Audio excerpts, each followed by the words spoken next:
Hello friends, जय जगन्नाथ। केमती अछंती? आई होप भलर अछंती। Welcome to my mini blog. Friends, मु फ्राइडे दिन भापा इलिश बनैली आ तार फुल रेसिपीटा मु आपण मन सहित शेयर करुच्ची। प्लीज वीडियोटी शेष पर्यंत देखंतु। फास्ट तो मु फिश सबको पलि जाइली आ सेठी देखली ताजा ताजा fish. Oh I love buying fish. ଆଉ ତାଜା ତାଜା ଇଲିଶ ଦେଖି ମୁଁ ଲୋଭ ସମ୍ଭାଳି ପାରିନଥିଲି, ତାକୁ ଧରିକି ଘରକୁ ପଳେଇ ଆସିଥିଲି। ଆଉ ମନେ ମନେ ଭାବି ଦେଇଥିଲି ଆଜି ଭାପା ଇଲିଶ ବନେଇବି ବୋଲି। ଆଉ ଭାପା ଇଲିଶର ରେସିପିଟା ଆପଣମାନଙ୍କ ସହିତ ସେୟାର କରିବି।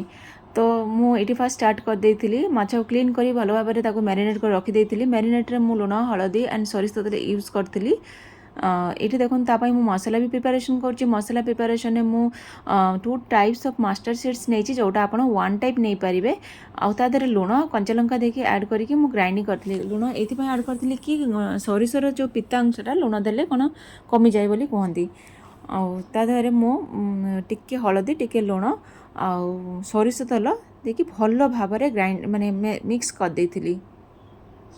ଏଇଟା ଗୋଟେ ବେଙ୍ଗଲୀ ନମ୍ବର 1 ରେସିପି, ଜାଣିଛନ୍ତି। ଖାଲି ବେଙ୍ଗଲୀ ରେସିପି ବୋଲି ଯେ ବେଙ୍ଗଲୀ ମାନେ ହିଁ ବନେଇ ଖାଇବେ ସେମିତି ତ ନୁହେଁ ନା, ଆପଣମାନେ ବି ବନେଇ ପାରିବେ। ଆପଣମାନେ ବନେଇକି ଥରେ ଦେଖନ୍ତୁ କେମିତି ଟେଷ୍ଟ। ଆଉ ଏତେ ସୁନ୍ଦର ଟେଷ୍ଟ ନା, ଏଇ ଟେଷ୍ଟର କୌଣସି ଭାଗ ନାହିଁ କୁହନ୍ତି। ଆଉ ଦେଖନ୍ତୁ ଏଇଠି ଭଲ ଭାବରେ ମୁଁ ମସଲାକୁ ମିକ୍ସ କରିସାରିଲା ପରେ ଫିସ୍ ଗୁଡ଼ାକୁ ମସଲା ଦ୍ୱାରା ମିକ୍ସ କରିଦେଇଥିଲି। ଯେହେତୁ ଆମେ 2 ଜଣ ହଜବେଣ୍ଡ ୱାଇଫ୍ ଖାଇବୁ, ତ ଏଠି ମୁଁ ଓନ୍ଲି 4 ପିସ୍ ଆଡ଼୍ କରିଥିଲି।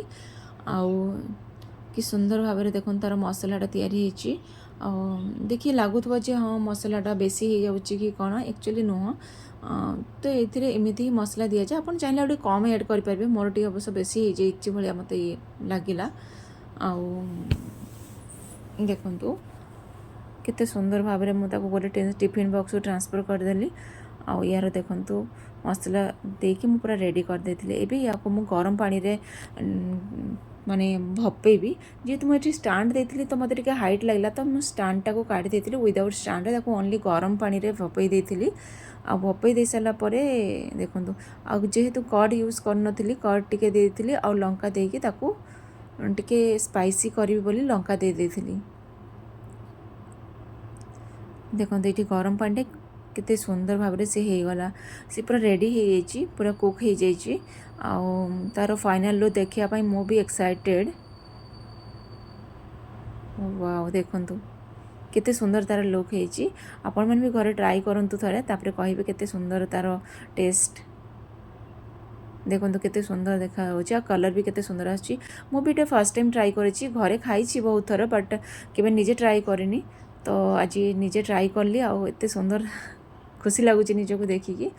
ଆଉ ହଜବେଣ୍ଡ ତ ପୁରା ବସିଯାଇଛନ୍ତି, ଏକ୍ସାଇଟେଡ଼୍ ହେଇକି ବସିଛନ୍ତି ଖାଇବେ ବୋଲି। ଆଉ ଦେଖନ୍ତୁ ମୋତେ ଟୋଟାଲି ଅନଉନାହାନ୍ତି, ସେ ଖାଇବାରେ ଲାଗି ପଡ଼ିଛନ୍ତି। ଆଉ ଭଲ ହେଇଛି ବୋଲି ବି କହୁଥିଲେ। ଚାଲ, ଖୁସି ଲାଗିଲା। Thank you for watching. Bye bye. ଦେଖା ହେବ ନେକ୍ସଟ ଭିଡ଼ିଓରେ।